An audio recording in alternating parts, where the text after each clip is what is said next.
Is it time for a spring menu update? Princess of Bear here. Today we're at Disney's Hollywood Studios, so it's time to return to Hollywood Brown Derby. Yes, it's time to go off to the Derby because there's new things for us to investigate. And as your number one choice of foodie infotainment, we do this so you don't have to. Remember, she's vegan. I'm not. I'm probably going to lose this bet. It's time to foodie and chill.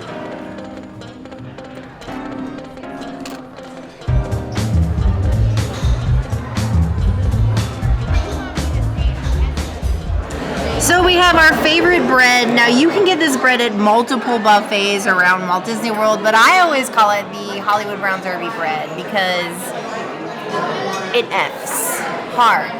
And then we have a ginormous amount of earth balanced butter with some beautiful Himalayan salt. So how can I say no to something so sexy? Cheers. There's nothing about this bread that I don't love. It's cooked well. I don't know. French. I wish I could have it in my body all the day, every day. Like, I would make French toast out of this. It's so good. It is a 5 out of 5. It is a princesses item. Get you some bread, and also get some bread to go when you get your food, like to go, whatever, like doggy bags you do. But always eat it within the first 24 hours of getting the bread. I've done that before where I've accidentally forgotten about it, like a day and a half later. It is like rock hard. So enjoy it while you can. It's a funny thing to me because we eat in the parks a lot. Not 5 days a week. We post videos, you know. We do post videos Monday, Tuesday, Wednesday, Thursday, and Saturday. And shorts on Fridays. And sometimes Sundays when we're bored. So like most of the week. But most of the week we eat at home. And the princess could very well have both these rolls and Himalayan salt earth balance if she wanted. We never do not have earth balance at home. And there's always at least 2 tubs in the fridge. We only buy Himalayan sea salt, and we have a bread machine. So really the only thing stopping us is the fact that we're here all the time. If we were home more, we could probably have this quite often. Until then, we'd rather be served. We get served here so that we can serve you guys in the video. That's the circle. I have said a lot of things about Hollywood Brown Derby. One thing I have never said, and will never say, is that they have bad bread here. Their bread is amazing. If you, perchance, see me in public, in the park, say hello, or see me in a video saying the bread here is bad, you can be self-assured I have been replaced by a pod person, and you need to call somebody. Until then, this bread, perfect. 5 out of 5 claws. So on the Bear says, if you come here and you don't get anything else, get you some table bread.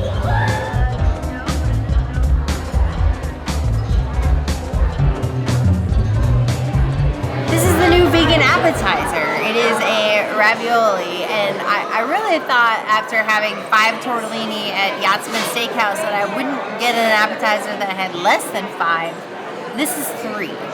There are a lot of extra fixins here, but 3 is a choice. I'm definitely probably going to get a second one of these. Let me just cut it in half so you can see what it looks like on the inside. I think it's green on green on green. I'm not mad at that. I do see a little bit of baby mushroom on here. Let me just grab some of this fixins. Cheers. It's giving me like remnants of the new pasta at Le Cellier, where you have like something very green with something kind of citrusy. I'm not sure how I feel about it. I might need to get another one for science. I don't know. It's herbaceous, but in a really earthy way. And I'm just very confused on what I'm supposed to be feeling with this dish.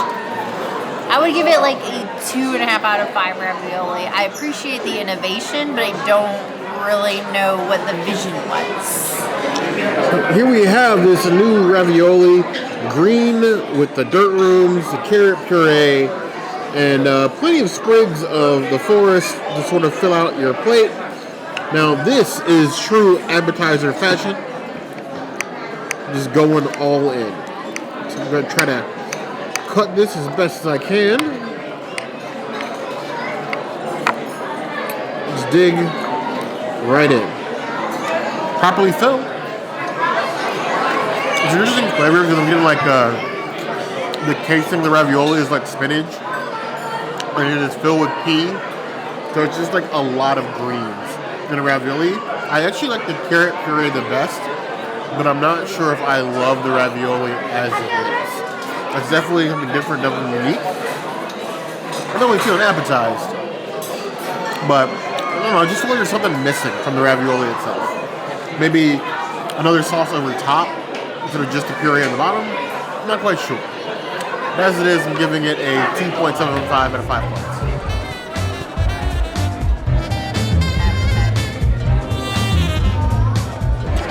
Here you have a nice burrata salad filled out with strawberry and roasted nuts. It's given all of the things in springtime, and for a menu update, right as we're coming into spring, this makes a lot of sense. You have the nice soft burrata, a little bit of the greens, a little bit of the nuts. Take a nice big strawberry here, and a big old bear bite.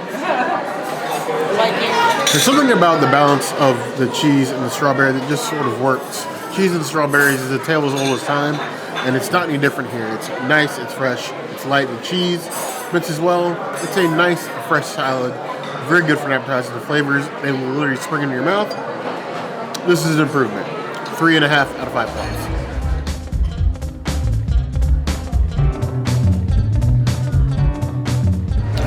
Here we have the brand new Sake-braised pork belly on a bed of mushrooms, a little crisp here, and a little sauce on the side. Pork belly is just one of those things that continues to amaze me at Walt Disney World. When I should probably be using a knife with this, unless I really just want to struggle.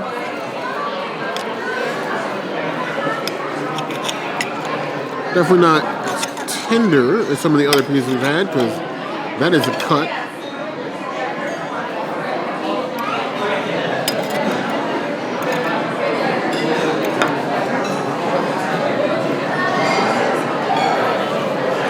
Pork belly has a nice crisp to it, nice fatty flavor that you enjoy with pork belly. You can really taste how it's braised in sake, giving that crisp edge. You get those hints of like that rice wine flavor that you get with certain things. The sauce is great. If you love pork belly, this is a good example. It's not the favorite one I've had across property, but it's still really well done. I think a good match for Hollywood Brown Derby. I would give this 3.5 out of 5 points.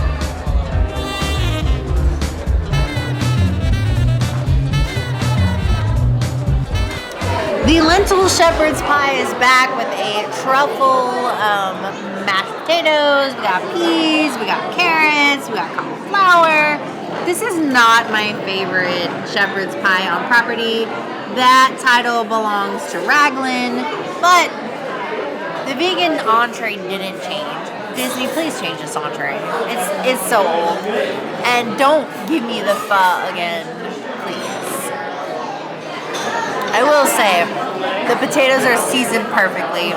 The lentils are cooked perfectly. I have no complaints about this dish at all. Flavor-wise, I just wish that it would be iterated on, because we've had this dish so many times over so many years now that I just feel like not magical. If that makes sense? Like I need change in order to feel magical. Maybe that's because we are food reviewers and we come out to Disney 5 days a week and we do this food. If something stays on the menu for more than a year, I'm just like... But for somebody that doesn't come to Disney a lot, I think they would definitely appreciate something like this. So I don't know. I feel like I might be overly critical because I've had it so many times. But if I put my first time cap on, I would say it's a good entry. Is it better than Raglan? No. But I think it's the best Disney official shepherd's pie. It's better than the they have a hot pot at Rose and Crown that I'm not a huge fan of. I think this is better, so take that as you will. I'll give it a 3.5 out of 5. Maybe, no, 3.75 out of 5 shepherds that went vegan. Lentil shepherd's pie. This thing has gone through a couple of different iterations, but stayed mostly the same ingredient-wise. It's mostly like a deconstructed shepherd's pie because you have like the stewed lentils that make the base, and you have like the carrot and peas you would normally see within the shepherd's pie mixture spread all around the plate. Now it is nice and fluffy and pretty looking. But what we care about here at the end of the day is flavor. I will give you that the lentils themselves are seasoned as you would expect shepherd's pie base to be that lentils, some sort of vegan meat, impossible, or even actual ground beef. You have that stewed flavor with a sort of like thick sauce to go with it, and then that hint of Worcestershire. But it's really missing the veggies that would normally be in it. Yes, you get them on the side, but I think not getting all of those within the bite with the potatoes is sort of a miss. So before I 100% go all in on it, let's get a little bit of the carrot. Let's get a couple peas, even though I despise peas, the burning passion. Let's get a full bite. And then I shall judge accordingly. That's definitely better. Deconstructed, I get it. It's their own take on shepherd's pie. It's an okay dish. But I agree with the princess. It is time for change. There's absolutely nothing wrong with this dish. If you're coming here looking for something hearty you can fill up on before you go to Fantasmic, this is definitely a better than average option.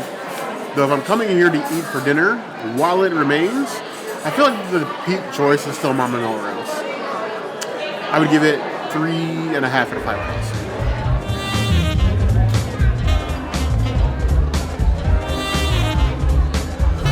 It appears as if the lamb shank has gone Mediterranean. You have a nice smothered lamb shank with a nice piece of bread. Apparently there's some paneer chips in here somewhere, so sheep cheese with a little Quinoa-Pea salad on top of a bed of mint yogurt. Oh.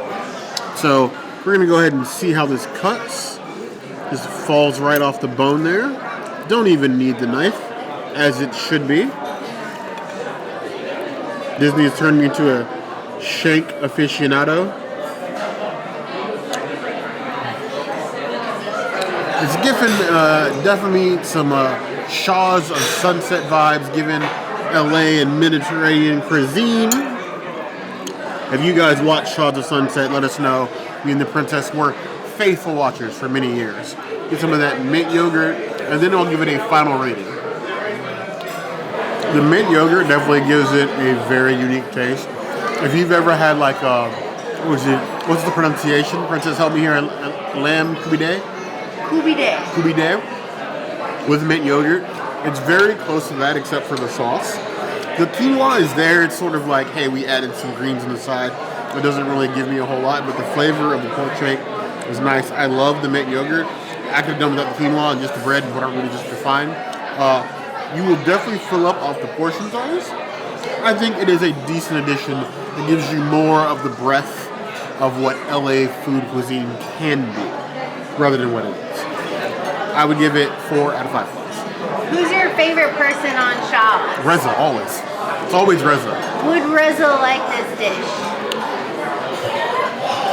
He probably would, but he probably wouldn't think it was elevated enough.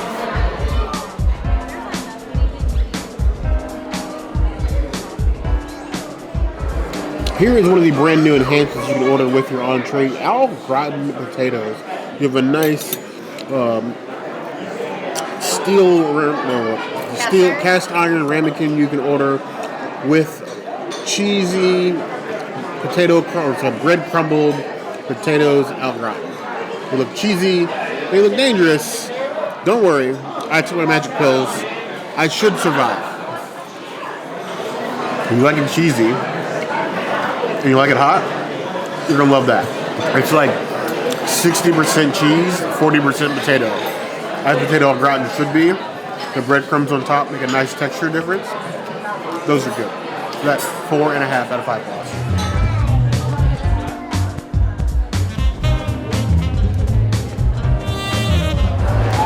Today we were in the mood for a red. So we got a red wine, and hopefully it'll make me feel fine. Let's see.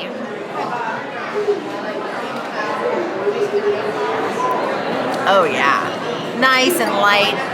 Pro tip, if you come to a restaurant and you buy a bottle of wine and you're in any park other than Magic Kingdom, you can take the rest to go.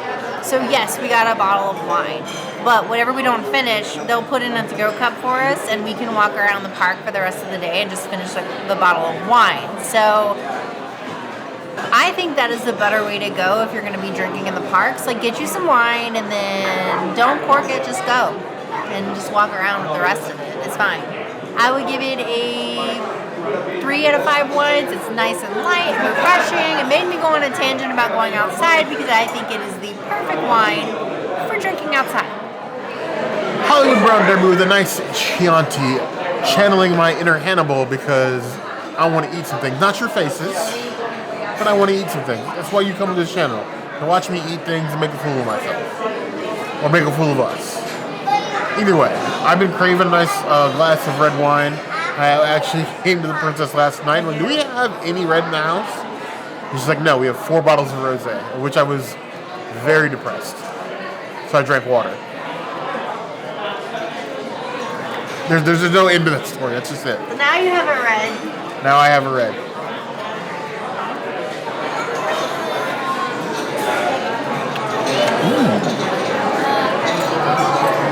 I can see this go with a nice side of face. It's got a nice medium body, crisp, very tart fruit forward. And I like the viscosity of it. I would give it 4 out of 5 points.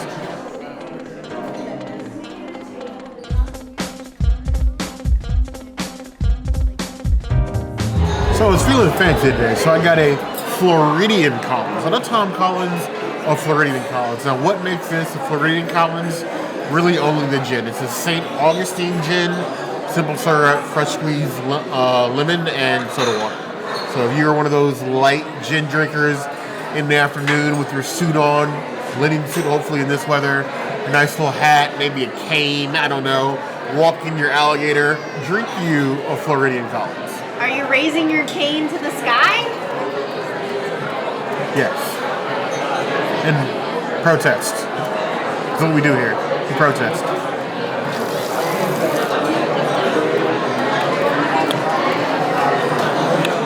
It tastes like seasoned swamp water. I mean that in the best way. It's actually rather crisp and refreshing. The gin is nice and smooth. It doesn't have that harsh bite that you normally get. The lemon is well balanced. It's an overpowering drink. And then like the crisp of the soda water, it really just feels like you're drinking a nice, fresh, like sarsaparilla with a little bit of adult kick to it. I would give it a 3.75 out of 5 plus. I think we won the race. At least I won the race.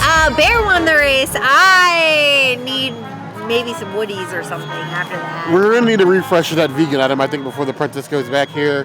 The shepherd's pie is tired. The entree is great. It's just really, the appetizer is great. It's just really, really small. Yeah, we had 5 tortellini at Yachtsman Steakhouse, and I thought that we couldn't get any smaller, but Hollywood Brown Derby gave you 3 ravioli, and that was interesting. I would probably recommend getting 2 if you're going to do that. I also wouldn't recommend ordering 2, even though I'm saying if you want it, get 2. Only because of the shepherd's pie. I'm not a fan. I had a point, but I don't remember what it was. We've had ups and downs, like roller coaster style with Brown Derby's menu. Yes. Some of the changes have been good, some of them have been god-awful. This one is like sort of in the middle. So, yes. While we're excited the menu is changing, we needed to change a little bit more. And when it does, as always, we'll come back. Yes. I don't remember what I was going to say, but I had a point that I will probably remember at 2 o'clock in the morning tonight. It was so awful, she's discombobulated. I don't know. But I want to know what you guys think. Given what you've seen, is this going to make your next reservation here at Hollywood Studios? Let us know in the comments below. As always, if there's anything else you'd like to see us do, that will always be the place to find us. Hit that notification bell. You want to see other videos like this, and we have new videos 5 days a week. Monday, Tuesday, Wednesday, Thursday, Saturday. We will see you soon. Be sure to subscribe and like those videos. And if you don't comment, not only will we not know if you've watched this video, but Bear will yeet himself into the Hollywood Brown Derby Lounge repeatedly and probably hurt Ron's feelings, even though Ron has been our favorite bartender for like almost 10 years now. And Ron will kick Bear out, even though he's vegan, and just hit him. Hit him multiple times. I don't know where I'm going with this, but just comment. I think I'm just going to become the newest statue in Hollywood studios. That's just the job I'm made for. But you heard the girl.